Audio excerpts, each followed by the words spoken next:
ఏంది ఎలక్షన్లు అయిపోయినాయి, మళ్ళీ ఇది అంతా అయిపోయింది, సీఎం అయిపోయినాడు, ప్రధాని అయిపోయినాడు, మంత్రులు అయిపోయినారు, అంతా అయిపోయినాడు, ఇంకా కేతిరెడ్డిని ఇంకా ఏంది చెప్తున్నాడు ఏందని.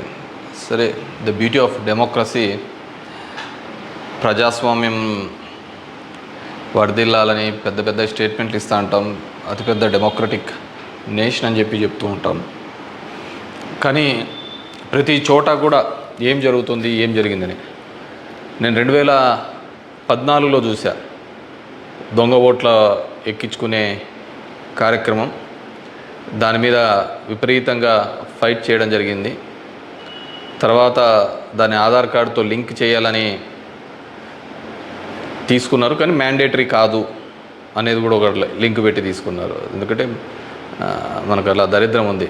గ్యాస్ సిలిండర్లు కావాలన్నా ఆధార్ కార్డుకి లింకు కావాలా, లేకుంటే ప్రతిదానికి ఆధార్ కార్డుతో ఉండాలి అని చెప్తారు. కానీ ప్రజాస్వామ్యాన్ని నిలబెట్టేది మాత్రం ఆధార్ కార్డుతో మ్యాండేటరీ కాదు అని చెప్పి ఇచ్చినారు. మరి మిగతా దానికందరికీ మ్యాండేటరీ ఎందుకైందో, దీనికి ఎందుకు ఖచ్చితంగా ఇవ్వాలి అనేది మాత్రం మరి ఆదేశించలేకపోయినాయి. సరే, వాటి మీద, దొంగ ఓట్ల మీద అదేవిధంగానే ఇప్పటికీ కూడా ప్రతి నియోజకవర్గంలో 10 నుంచి 20,000 30,000 వరకు దొంగ ఓట్లతోనే ప్రజాస్వామ్యం గెలుపోవటంను డిసైడ్ చేసే పరిస్థితులు ఉన్నాయి. కానీ నన్ను ఎట్లాగో ఎలక్షన్స్ అయిపోయినాయి, ఓడిపోవడం జరిగింది. కానీ దీనికి సంబంధించి ఏ విధంగా ప్రతి ఒక్కటి చోట కూడా ఈవీఎంస్ అనేది ఇప్పుడు పెద్ద క్వశ్చన్ మార్క్. ఏం జరుగుతుంది, ఏ విధంగా అని చెప్పేసి డే 1 ఈ ఎలక్షన్ ప్రాసెస్ అంతా కూడా మనం చూస్తే తప్ప, ఎలక్షన్ ప్రాసెస్ చూస్తే కరెక్ట్ ఎలక్షన్స్కి ఒక వారం 10 రోజుల ముందు, నోటిఫికేషన్కి వారం 10 రోజుల ముందు అక్కడున్న ఎలక్షన్ కమిషన్ మెంబరు గోయల్ అనే అతను రిజైన్ చేస్తాడు. ఎందుకు రిజైన్ చేస్తాడో, ఏ దానికి చేస్తాడో తెలీదు. తర్వాత అంతకుముందు వరకు ఉన్న ఒక చట్టం, ఒక ఎలక్షన్ కమిషన్లో ఒక మెంబర్ని అపాయింట్ చేయాలన్న దానికి ప్రధానమంత్రి, ప్రతిపక్ష నాయకుడు, చీఫ్ జస్టిస్ ఆఫ్ ఇండియా ఈ ముగ్గురు సమక్షంలో ఎన్నుకోవాల్సిన దాన్ని మళ్ళీ ఒక కొత్త చట్టం తీసుకొని వచ్చి ప్రతిపక్ష నాయకుడు, ప్రధానమంత్రి, క్యాబినెట్ సహచరుడు అని పెట్టి తీసుకొని వచ్చి ఒక కొత్త వ్యక్తిని తీసుకొని రావడం జరిగింది. అది మనం అందరం కూడా చూడడం జరిగింది. కానీ ఏం చేస్తారంటే బ్యూటీ ఆఫ్ డెమోక్రసీ, ఏ విధంగా కావాలంటే వాళ్ళ ఆ విధంగా చేయడం జరిగింది. ఈరోజు నేను కొన్ని ఉదాహరణలతో, నేను ఆంధ్రప్రదేశ్ దీని గురించి మాట్లాడితే మీరు ఇట్లా ఓడిపోయినారు కాబట్టి ఏమైనా చెప్తా అంటారు, ఏమైనా మాట్లాడుతూ అంటారు, ఏం అప్పుడు లేదా ఇప్పుడు లేదా అని కూడా మాట్లాడుతూ ఉంటారు.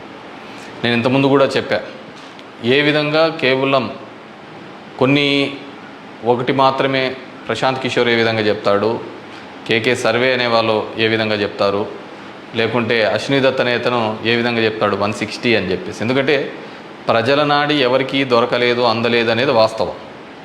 అలాంటప్పుడు వీళ్ళు ఏమాత్రం గ్రౌండ్ రిపోర్టు చేయని వీళ్ళకి ఏ విధంగా తెలుస్తుంది. వన్ థింగ్ ఏదైనప్పటికీ కూడా నేను కొన్ని పత్రికల్లో వచ్చిన ఆర్టికల్స్, అదేవిధంగా మిగతా దానిలోకి వచ్చిన ఆర్టికల్స్ని దృష్టిలో ఉంచుకొని మీ ముందు కొన్ని ఉదాహరణలు తీసుకొని రావదలుచుకున్నాను. ఇక్కడ చూసినామంటే తమిళనాడు రాష్ట్రంలో తిరువల్లూరు నియోజకవర్గంలో ఇది పార్లమెంట్ వైజ్గా నేను చెప్తున్నాను,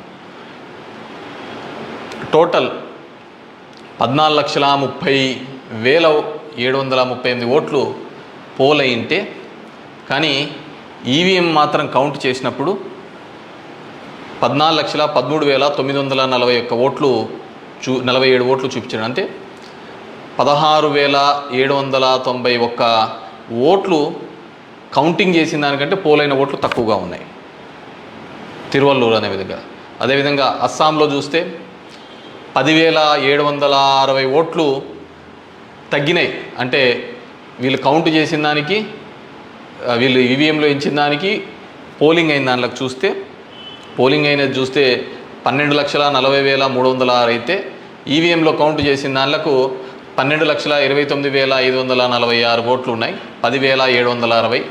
ఒడిస్సా ధనకల్ అనే చోట 11,93,460 ఓట్లు ఈవీఎంలలో పోలయింటే ఈవీఎంలు కౌంట్ చేసినప్పుడు మాత్రం 11,84,033 9,427.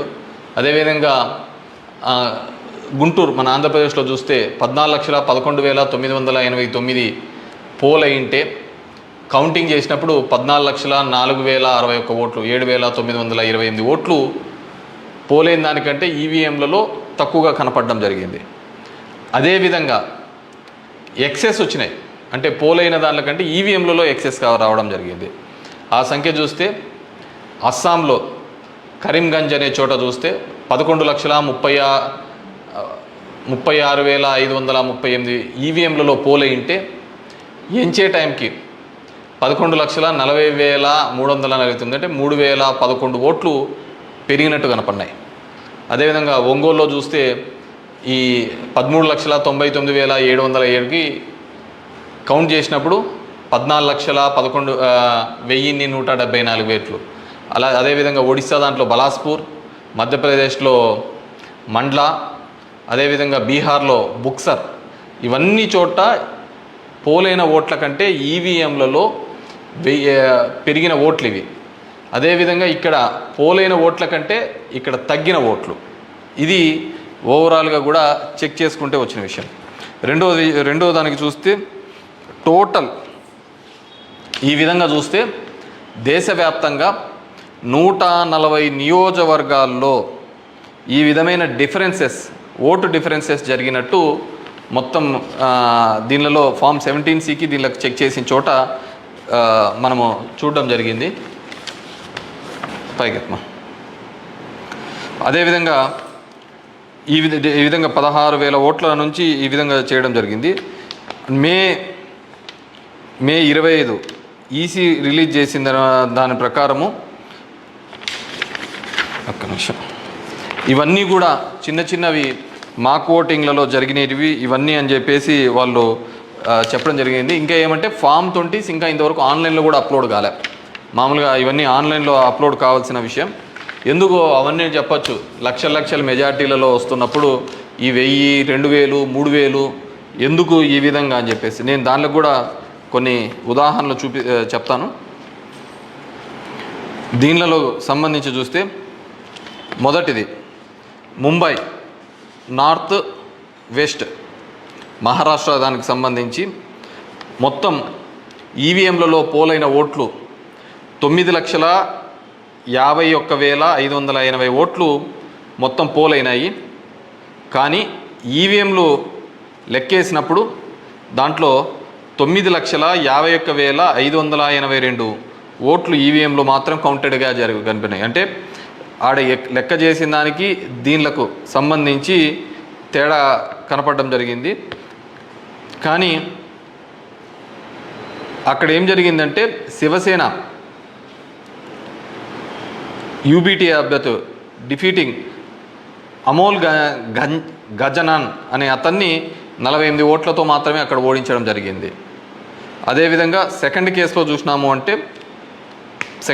చూసినాము అంటే జైపూర్ రూరల్లో రాజస్థాన్లో 12,38,818 ఓట్లు ఈవీఎంల ద్వారా పోలయింటే కానీ ఈవీఎంలలో లెక్కించినప్పుడు మాత్రం అది 12,37,966 ఓట్లుగా మాత్రమే చేయడం జరిగింది. 852 ఓట్లు అక్కడ కౌంట్ కాలే. 852 ఓట్లు అక్కడ కౌంట్ కాలేదు. బీజేపీకి సంబంధించిన రావు రాజేందర్ సింగ్ అనే అతను ఈ సీట్ని గెలవడం జరిగింది. అతను గెలిచిన దానికి మార్జిన్ 1,615 ఓట్లు, 1,615 ఓట్లతో ఆయన గెలవడం జరిగింది. 1,600. కానీ అక్కడ వచ్చిన తేడా 852. ఇది ఇట్లా మారిపోయినా ఇది ఇట్లా గెలిచిందో అంటే ఆ లోయెస్ట్ మార్జిన్. ఎందుకని థర్డ్ కేసు చూస్తే కంకర్ ఇన్ ఛత్తీస్గఢ్ అక్కడ పోలైన ఓట్లు 12,61,103 ఈవీఎంల ద్వారా ఓట్లు పోలైంటే ఈవీఎంల ద్వారా మనకు ఫామ్ 17లో ఇచ్చినప్పుడు ఈవీఎంల ద్వారా ఉండేది. కానీ లెక్కేసినప్పుడు 12,60,153 ఓట్లు అక్కడ కౌంటెడ్ అని 950 ఓట్లు ఆడ కౌంట్ చేయలే, మిస్ అయినాయి. ఎట్లా మిస్ అయినాయో తెలియటంలే, ఎక్కడ కనపడటంలే. దాని ద్వారా బీజేపీకి సంబంధించిన బోరో రాజ్ నాగ్ అనే ఇతను గెలవడం జరిగింది. 1884 ఓట్లతో గెలవడం జరిగింది ఇతను. Fourth case Farrukhabad in Uttar Pradesh. 10,32,244 EVM ఓట్లు పోల్డ్ అయితే, కానీ ఈవీఎంలలో చెక్ చేస్తే ఫామ్ 17 ఒక విధంగా ఉంది, దీనిలో చెక్ చేస్తే 10,31,740 ఈవీఎం ఓట్స్తో ఉన్నాయి. 460 ఓట్లు కౌంట్ చేయలేదు. ముఖేష్ రాజ్పుత్ అనే అతను గెలిచినది 2,678 ఓట్లతో. ఇటు గెలుపోవటంలో కంటే మార్జిన్ కంటే అసలు ఈ ఓట్లన్నీ ఎక్కడికి పోతున్నాయి, ఎక్కడికి మిస్ అయిపోతున్నాయి. అండ్ ఈ కేసులలో చూస్తే ఇవి అసలు వీవీప్యాట్లను కౌంట్ చేయాలని, అదేవిధంగా 100% ఇవన్నీ మాల్ ఫంక్షన్గా జరుగుతున్నాయని చెప్పినా కానీ మార్జినల్ ఎర్రర్ అని, అదేవిధంగా సర్ప్లస్ ఓట్లు ఎందుకు వచ్చినాయనే విషయాన్ని ఇంతవరకు కూడా ఎలక్షన్ కమిషన్ చెప్పలేకపోయింది. అదేవిధంగా పార్లమెంట్ వైజ్గా ఎక్కడ తగ్గినాయి ఏ విధంగా అని చెప్పేసి ఇంతవరకు ఒక స్టేట్మెంట్, ఒక రీజనబుల్ స్టేట్మెంట్ కూడా ఇవ్వలేకపోయింది. ఈవీఎంలలో ప్రతి దానిలోనూ కూడా ప్రతి పార్లమెంటుకు సంబంధించి ఈ విధంగా తక్కువ ఎక్కువ వచ్చినట్టు కూడా వాళ్ళు చూపించలేని పరిస్థితి. ఎందుకంటే ఇది గెలుపోవటంలో సంబంధించిన సమస్య కాదు. ఎలక్షన్ కమిషన్ ఇంకా ఫామ్ 20 అనేది అప్లోడ్ కాకపోవడం, ఎలక్షన్ కమిషన్ కేవలం ఒక 10 రోజుల ముందు ఎందుకు అతను రిజైన్ చేసినాడు, ఏ కారణాల వల్ల రిజైన్ చేసినాడు, ఎన్నుకునే పద్ధతిలో పాత పద్ధతిని తీసేసి కొత్త పద్ధతి ద్వారా ఎందుకు ఎన్నుకోవాల్సి వచ్చింది, ఎందుకు మిగతా వాళ్ళందరూ కూడా చాలా అర్లీగా ఇది 400 అని ప్రిడిక్ట్ చేస్తూ ఒక భావన చెప్పడం. మనం టీవీలలో కూడా చూసినామంటే ఆంధ్రప్రదేశ్లో 9:30-10 కల్లా కూడా అసలు కౌంటింగ్లో అనేది ఒక రీజనబుల్కి రానిదే 100, 150, 120 అని ప్రొజెక్ట్ చేసినారు. అసలుకు వైసీపీ సీట్లు 25 కంటే దాటి చూపిలా. అసలుకు మొదట అర్ధ గంటలోనే మొత్తం నియోజకవర్గం అంతా ఏ విధంగా చూపిస్తారు, మొత్తం రాష్ట్రం అంతా ఏ విధంగా రిప్రజెంట్ చేస్తారు. సో ఆ విధంగా రిప్రజెంట్ చేయడానికి ఏంటంటే బేసిక్గా అక్కడున్న ఏజెంట్లు కావచ్చు, అధికారులు కావచ్చు, వన్ సైడెడ్గా పోవడం కోసం ఆ విధంగా చేసినారు. ఆ విధంగానే ఉండడంతో ఆల్మోస్ట్ వాళ్ళందరూ కూడా 10:30 నుంచి బయటికి రావడం మొదలుపెట్టినారు. ఏం జరిగింది అనేది అసలు ఎవరికే కానీ అర్థం కాలేదు. టీవీలలో చూసినాము అంటే అసలు 8:30 అంటే 9:30 కల్లా 100-150 సీట్ల లేక వచ్చేసినాయని ఎలివేషన్స్ అన్నీ ఇవ్వడం జరిగింది. సో ఏ విధంగా మీడియా ఎలక్షన్ కమిషన్ వెబ్సైట్లలో పెట్టలేదు, అక్కడ ఆ విధంగా ప్రాజెక్టు కాలేదు. కానీ వీళ్ళే మొదటే చేయడం వల్ల ఏంటంటే దానివల్ల ఏజెంట్లు అక్కడ నుంచి వెళ్ళిపోతారని చెప్పేసి, అదేవిధంగా ఉద్యోగస్తులందరూ కూడా వన్ సైడెడ్గా జరిగిపోతే ఏజెంట్లు అందరూ పోయినారంటే వీళ్ళు రాసుకునేదే రాత అయిపోతుంది కదా. సో ఆ విధంగా అబ్జల్యూట్ మెజారిటీస్ ఇదైతే అంటది. అదేవిధంగా సో ఇదంతా కూడా మనం నిజమైన ప్రజాస్వామ్యంలో దొంగ ఓట్ల మీద ఉన్నామా, లేకుంటే ఈవీఎంలో మిషనరీస్ మీద పనిచేస్తున్నామా, నాకు ఓడిపోయినానని నేను బాధతో కాదుగా చెప్తున్నానని కానీ అందుకే నేను ఆంధ్రప్రదేశ్ స్టేట్ గురించి ఎక్కడ చెప్పలే. దేశంలో జరిగినది వివిధ దీనిలలో చెప్పినది. ప్రశాంత్ భూషణ్ కూడా ఆయన సీనియర్ లాయర్గా కూడా ఆయన కూడా పోరాడుతున్న సందర్భం చూసాం. సో ఇది మనం మాట్లాడకపోతే, ఎందుకంటే మేము ఎక్కడైనా ఊర్లలో పోయినా కానీ, ఊరు నుంచి వచ్చినా కానీ, టౌన్లో కానీ మిగతా వాళ్ళన్నా మేము వేసామని చెప్తున్నారు. మరి వేసింటే ఓట్లు ఎక్కడికి పోయినాయి, ఎవరికి పోయినాయి? ఎక్కడి నుంచో వచ్చి 3,000తో గెలుస్తామని చెప్పేసి ధర్మవరంలో 2 నెలల నుంచి చెప్తున్నారు. ఏ విధంగా ఆ ఫిగర్ అచీవ్ అయ్యి 3 నెలల నుంచి చెప్తుంటారు? So it's a big question mark. So there is completely ఏదో ఒక సెక్షన్లో అయితే మ్యానిపులేషన్ జరిగింది. ఇప్పుడు ఏం చేసేది ఎందుకు కాదు, కానీ జస్ట్ ప్రజలందరూ కూడా మనం అందరం వివేకంగా ఆలోచించుకొని డెమోక్రసీ ప్రజాస్వామ్యాన్ని ఇదే పెట్టుకుంటూ పోతా అంటే మోడీ 3 అవుతుంది, మోడీ 4 అవుతుంది, మోడీ 5 అవుతా ఉంటుంది. ఇంక జనం యొక్క ఓటుకు దాని విలువకు ఎటువంటి విలువ ఉండలేని పరిస్థితి మనం చూడగలుగుతాం. So these are all planned and స్క్రిప్టెడ్గా అంతా కూడా జరిగిందని పూర్తిగా నేను నమ్ముతున్నాను. పబ్లిక్ జనం కూడా అదే విధమైన ఆలోచనలతో ఉన్నాయని నమ్ముతున్నాను. వాట్ ఎవర్ మేబీ నాకు కూడా ఈ 5 ఏళ్ళు కూడా జనాలు మీరు ఇంకా తిరిగినే చాలు, చేసినే చాలు, ఇది చాలు అని చెప్పేసి ఒక బ్రేక్ ఇచ్చినట్టుగా ఉంది. కానీ బ్రేక్ ఇచ్చినంత తప్ప నాకు రాజకీయాలు తప్ప వేరేది ఏమీ తెలియదు. కాబట్టి డెఫినెట్గా నా గొంతును వినిపిస్తూనే ఉంటాను. అన్ని విధాలుగా కూడా ఎక్కడెక్కడ ఏ తప్పులు జరుగుతున్నా కానీ, అది నియోజకవర్గ వ్యాప్తంగా కావచ్చు, రాష్ట్ర వ్యాప్తంగా కావచ్చు, దేశవ్యాప్తంగా కావచ్చు, ఖచ్చితంగా ఇంకా ఇట్లా కాకుండా నేనేం వేరే వాళ్ళను బూతులు తిట్టేది ఇంకోటి ఆ అవసరం లే. జనాలకు ఎంతో కొంతమంది కన్నా సరే నాకు తెలిసిన విషయాన్ని షేర్ చేసుకోవాలనేది ఒక ఆలోచన విధానంగా అనుకున్నాను. డెఫినెట్గా ఐ విల్ కంటిన్యూ దట్. ఎందుకంటే చూస్తున్నాం అక్కడక్కడ జరిగినవి ఇవన్నీ కూడా. ఐ వాంట్ టు గివ్ ఎన్నుకున్న ప్రభుత్వానికి కూడా వాళ్ళకు కూడా మనం కూడా ఒక 6 months మనం కూడా టైం ఇవ్వాలి. వాళ్ళు ఏం చేస్తారు, వాళ్ళు ఇచ్చిన మాటను ఏం చేస్తారు, ఏ విధంగా కట్టుబడి ఉంటారు అనేది చూడాలి. ఎన్నెన్నో వాగ్దానాలు ధర్మవరానికి ఇచ్చినారు, రాష్ట్రానికి ఇచ్చినారు, చాలా వాగ్దానాలు ఇచ్చినారు. కానీ అవి ఎంతవరకు నెరవేరుస్తారు, లేదు కేవలం కక్ష సాధింపు చర్యలతోనే మిగిలిపోతారా, ఇవన్నిటినీ కూడా కాలమే సమాధానం చెప్తుంది.